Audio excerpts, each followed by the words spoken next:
UPA से काफ़ी आगे होगा। राजद गठबंधन से एनडीए काफ़ी आगे निकला है। एक बार फिर से सभी प्रतिनिधियों को, पंचायत राज के प्रतिनिधियों को यह बात मैं कहना चाहता हूं कि जिस भरोसा और विश्वास के साथ आप सब लोगों ने एनडीए को अपना समर्थन दिया है।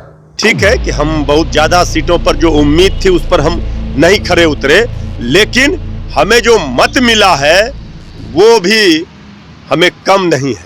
नमस्कार, आप देख रहे हैं न्यूज़ पीआर और मैं हूं आपके साथ रश्मि। एमएलसी चुनाव में यह साफ दिख रहा है कि एनडीए एक बड़ी जीत की ओर आगे बढ़ रही है। वहीं एमएलसी चुनाव के परिणाम को लेकर पक्ष और विपक्ष ने अपनी अपनी प्रतिक्रिया दी है। हम आपको सुनाते हैं कि क्या कुछ कहा है उन्होंने। ये तय हो गई है अभी तक में, कैसे देख रहे हैं? देखिए, ये चुनाव एक अलग तरह का चुनाव होता है। जनप्रतिनिधि वोट डालते हैं। इस चुनाव में हम लोगों ने एनडीए यूपीए से काफ़ी आगे होगा। राजद गठबंधन से एनडीए काफ़ी आगे निकला है। कई सरप्राइज रिजल्ट भी आए हैं। 2-4 सीट ऐसी है जो अपेक्षा के मुताबिक नतीजे नहीं, लेकिन एनडीए हम आगे हर क्षेत्र में रहे हैं। विधानसभा में, लोकसभा में और विधान परिषद में भी एनडीए ने बाजी मारी। 24 में से 4 सीट जिस सीट पर आपने अपने उम्मीदवार को टिकट नहीं दिया था वो भी सीट आप जीत गए हैं। खासतौर पर यदि हम बात करें सच्चिदानंद राय के सारण की। अच्छा, जीत गए वो? जी सर। अब आ जाए जी, कई सीटों पर थोड़े अलग नतीजे आए हैं। जब हम लोकसभा भी चुनाव लड़ते हैं तो 542 सीट थोड़ी जीतते, 300 से ऊपर जीते। विधानसभा जीते तो सरकार बनाए। लोकसभा में बिहार में एक सीट हम लोग लहर में भी हार गए, 39 जीते। इसमें भी 2-4 सीट हमारी उम्मीद के मुताबिक नहीं आई है। इसका आकलन करेंगे, लेकिन बोछा जा रहे हैं। आज बोछा जरूर जीतेंगे, वहां पर आरजेडी को जरूर हराएंगे। 24 में से 4 सीटें राजद जीती है। तेजस्वी यादव कह रहे थे कि ज्यादातर जनप्रतिनिधि हमारे जीत कर रहा है और हम इस बार लीड लेंगे, लेकिन दावा तो फेल हो गया। वो तो उनके ही प्रवक्ता बोलेंगे ना, जो आरजेडी के नहीं, प्रवक्ता। ये कैसे देखती हैं? क्योंकि उनके दावे नहीं, पर तो पानी फिर गया। वो तो रोज दावा करते हैं। हर सेशन में कहते हैं सरकार बनाएंगे। हर सेशन में कहते हैं कि अब सरकार बनने वाली है। बनता है क्या? दावा करने में नोबेल प्राइज मिलना चाहिए आरजेडी को। जहां पे एनडीए की परफॉर्मेंस खराब रही, क्या कारण रहा? अभी तो आप बताइए परफॉर्मेंस के बारे में। अभी तुरंत कारण कैसे पता? कारण पता किया जाएगा।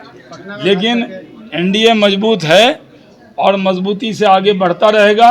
नीतीश कुमार जी के नेतृत्व में ये सरकार 2025 तक है और ये मजबूती से चलती रहेगी। आज का जो रिजल्ट आया है वो भी हमें ताकत देगा। विधान परिषद का जो चुनाव संपन्न हुआ है उसका परिणाम आज आया है और मैं राज्य के अपने त्रिस्तरीय पंचायती राज व्यवस्था के सभी जनप्रतिनिधियों के प्रति एनडीए की ओर से, भारतीय जनता पार्टी की ओर से धन्यवाद और आभार व्यक्त करना चाहता हूं, जिन सब लोगों ने एक बार फिर से एनडीए पर भरोसा जताया है और बहुमत से सीटों को एनडीए के पक्ष में जिताने का काम किया है। और अभी तक जो परिणाम प्राप्त हुए हैं उसमें एनडीए ने बढ़त बनाया हुआ है और जो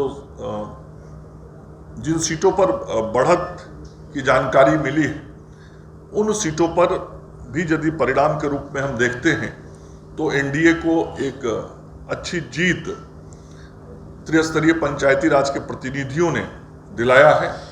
मैं अपने सभी त्रिस्तरीय पंचायती राज के प्रतिनिधियों को बीजेपी की तरफ से और एनडीए की तरफ से धन्यवाद और आभार व्यक्त करना चाहता हूं। साथ ही इस चुनाव में जो हमारे एनडीए के सभी प्रत्याशी जीते हैं उन सभी प्रत्याशियों को अपनी ओर से विशेष शुभकामनाएं और बधाई देना चाहता हूं। एनडीए के सभी कार्यकर्ताओं को अपने एनडीए के नेतृत्व की ओर से भी बधाई देना चाहता हूं। सभी का आभार व्यक्त करना चाहता हूं कि सभी कार्यकर्ताओं ने संपूर्ण राज्य की सभी सीटों पर परिश्रम किया और जिसका परिणाम हुआ कि बीजेपी, जेडीयू और एलजेपी, आरएलजेपी, ये सभी पार्टियां चुनाव जीती हैं और इसके अलावे भी जो प्रत्याशी चुनाव जीते हैं उन सभी लोगों को भी हम अपनी शुभकामनाएं देते हैं। और निश्चित रूप से हम सब लोगों ने जो राज्य के त्रिस्तरीय पंचायती राज व्यवस्था के प्रतिनिधियों को चुनाव में जो भरोसा दिलाया था कि पहले भी हम सब लोग पंचायती राज व्यवस्था को मजबूत करने का काम करते रहे हैं, पंचायती राज व्यवस्था के माध्यम से विकास का कार्य करते रहे हैं, सामाजिक, राजनीतिक और आर्थिक रूप से मजबूती दिलाने का काम करते रहे हैं, आगे भी करेंगे। एक बार फिर से सभी प्रतिनिधियों को, पंचायत राज के प्रतिनिधियों को यह बात मैं कहना चाहता हूं कि जिस भरोसा और विश्वास के साथ आप सब लोगों ने एनडीए को अपना समर्थन दिया है। देखिए, एक बात तो स्पष्ट हो गया कि 24 सीटों पर जो चुनाव हुए उसके जो परिणाम आए वो एनडीए गठबंधन के लिए बहुत ज़्यादा खुशफहमी में रहने के लिए नहीं है। हमारी 5 सीटों पर जीत हुई। हम तो सदन में, विधान परिषद में 1 सीट हमारी थी स्थानीय प्राधिकार से, आज हम 5 सीटों पर जीते हैं। लेकिन बीजेपी जिस तरह से हारी है और जनप्रतिनिधि जिस तरह से उनके खिलाफ वोट किए हैं, ये तो अब उनको समझ लेना चाहिए कि लोगों का गुस्सा है। हम कहीं कहीं बहुत सीटों पर हम बहुत कम मार्जिन से हार हुई है आरजेडी की, लेकिन स्पष्ट संदेश है आज भी कि जनता के द्वारा चुने गए प्रतिनिधियों ने वोट किया और उसमें भी तेजस्वी यादव जी का जलवा कायम रहा है।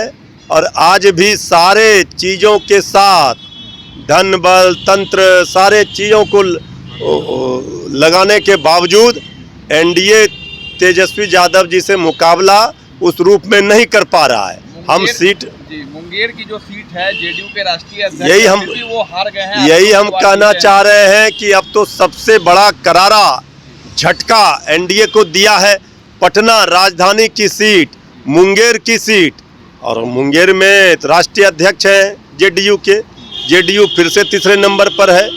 अब ये बात स्पष्ट रूप से दिख रहा है कि जनता ने पूरी तरह से, जो भी एनडीए के लोग दावा कर रहे थे, जब राष्ट्रीय अध्यक्ष के क्षेत्र में ही वो अपनी सीट नहीं बचा पाए, तो इससे अंदाज़ा लगाया जा सकता है कि जनप्रतिनिधियों ने वोट किया है एनडीए के खिलाफ।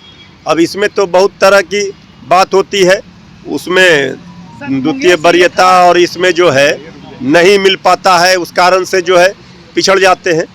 ठीक है कि हम बहुत ज़्यादा सीटों पर जो उम्मीद थी उस पर हम नहीं खरे उतरे, लेकिन हमें जो मत मिला है वो भी हमें कम नहीं है। तो आपने सुना कि किस तरीके से सभी पार्टियां अपनी अपनी जीत की जो है वो बात कहती हुई नजर आ रही है। जहां आरजेडी ये कहती हुई नजर आई कि आरजेडी ने एक बहुत बड़ी जीत हासिल की है, वहीं बीजेपी भी यही सुर में बोलती हुई नजर आई। अभी देखना होगा कि एमएलसी चुनाव के परिणाम बिहार में क्या असर डालते हैं। आगे ऐसी खबर के लिए बने रहे हमारे साथ और हमारे चैनल को लाइक, शेयर, सब्सक्राइब जरूर करें। साथ ही हमारे फेसबुक पेज को फॉलो करें। धन्यवाद।